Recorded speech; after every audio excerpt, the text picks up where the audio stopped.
like new. It's a really, really nice cruiser here.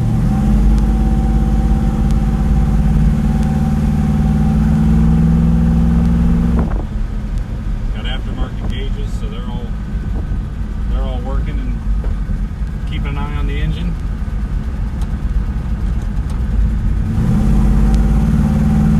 Taking across the railroad tracks here.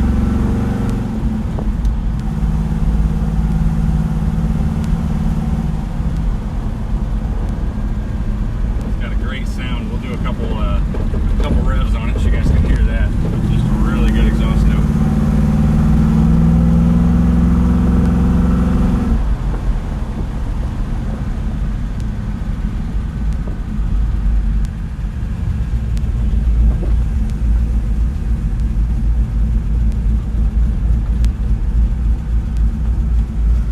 Get more information and pictures on this car, you can go to our website. It's survivor-cars.com.